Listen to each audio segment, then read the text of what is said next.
Leonard, what do you think the cost is of hiring the wrong person? It's a lot.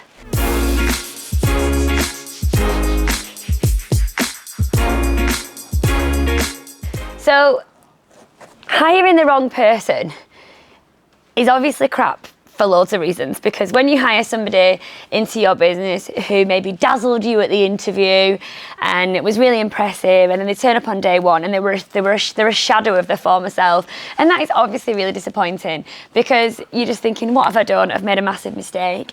And you might give them a chance. You might, obviously put some time into them. They could be nervous. You might not have onboarded them correctly. There's lots of different reasons as to why it might not work out. But you'll know in the next coming months whether this person's right in your business. And if they're not, and you've paid a recruiter or a partner on a time-based model or a percentage placement fee, whatever you've paid, you've still spent money hiring this person. And of course, that is gonna feel, this is my phone ringing, shh, never mind, wanted woman. But it's gonna feel annoying that you have spent quite a lot of money on recruitment, and you're not necessarily gonna get that back. If you're working with a decent recruitment partner, you might see some of that return in terms of money or a replacement, but ultimately you spent money on it and you've not got where you need to be. But then if you kind of look at the bigger picture from that, it's not just about cost. The biggest, when we speak to lots of business coaches, HR people, they're always saying recruitment comes up as a big topic on what's going wrong in their business, what their biggest bugbear is, what they spend most time on, what they're most frustrated with. It's like, it could be retention, it could be the money that they're spending on recruiters. There's lots and lots of different things that come off recruitment as being this big problem in their business. But I think a lot of it comes down to time as well. So the time that you spend, if you decide to do recruitment yourself, you put in a hell of a lot of time into it. So you would need to obviously create adverts, create job descriptions, get them advertised, go through CVs. You probably need to headhunt depending on what kind of role it is. And so obviously you lose a lot of time as well by trying to recruit yourself.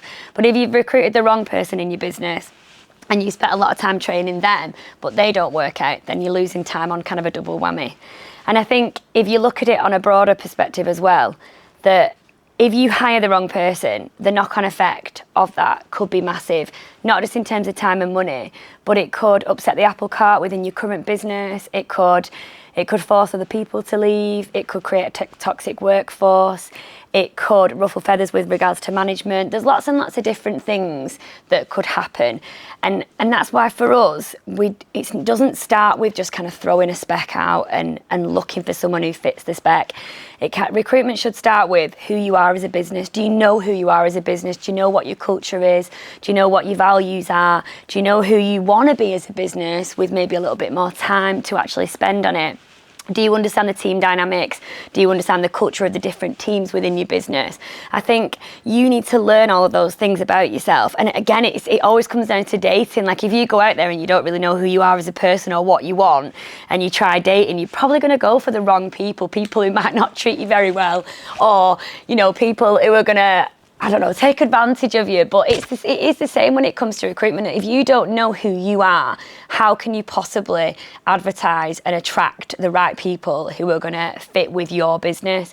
And so I do think it's important that you spend a bit of time either talking amongst management or with your team, get their ideas, and start also putting that out on social media, which would form quite a decent employer branding piece, because you could then start putting it out there, and it's a bit like the Lloyd Grossman through the keyhole, where you will start to attract people because you're showing people who you really are. And then it comes, once you've figured out who you are and what kind of message you want to put out there, that needs to come true in your job specs and your adverts as well, because that stuff is kind of in the public eye, especially your adverts. And so if you are a really refreshing, vibrant brand, but then your specs and your adverts are just corporate nonsense, then you're going to attract that as well. And so it makes sense that you figure out who you are and have a consistent message running through the business. And of course, that goes down to qualifications. So when you're looking at CVs, I wish we could ban CVs. I really, really don't like them. I would much prefer to just have kind of like a little cover letter or summary, which you would get if you work with us, because your mum can write your CV, Lenny could write a CV, and an AI can write a CV now. So you don't even know if you're actually getting a truthful reflection of what someone believe what someone's work history is.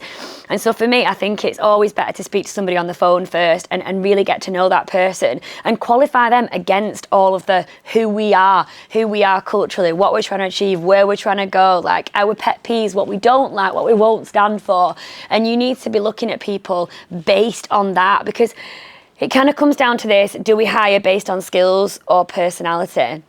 And you can train people. I know it's an absolute ball ache if you need someone to come in and hit the ground running, but you can't train people to be right for you and your business. Culturally, you just can't train that. And so it does make sense to hire based on the people side and train on the skill set side. And I think once you've kind of nailed this and understood it in a really simple way, it really will become clear. You don't need to have specs and adverts that are 5-6 pages long, because honestly, no one's going to read that. They're only going to read the first page and decide whether or not they think they're suitable for you. And once you've done that, then you need to think about, are we interviewing like total idiots? And if you are, you need to change it, strip it back. Take all of the competency-based questions out, because everybody just thinks that they're a load of rubbish. Honestly, I can really speak for the masses when I say that. But it's, what are we trying to achieve in our interviews? Are we just asking people questions because we're trying to fill the time? Have we got Sandra from finance in there, who's the most boring person ever, but yet she's always free to do interviews, so why not put Sandra in them? No, Sandra is not going to represent your company right if she's boring and your business isn't. So you've almost got to think about all these things in terms of, it goes back to the beginning bit. It goes back to your employer branding, who you are, what you're trying to achieve. And if one of those things is off, it's probably going to mean that you're going to hire the wrong person. And it seems like a lot, but I don't think if you start with a little, I don't think you can say brainstorming anymore, can you? I don't know, some sort of team meeting. If you start with something like that and get the ideas coming to the surface, if you've already got adverts, specs, an interview process, if you've already got that in, you can just edit it, and you can start then, once you've done all this sort of stuff, you can start looking at how you offer, how you onboard, how you induct. But I think that might need to be a separate video, because that is enough talking for one video.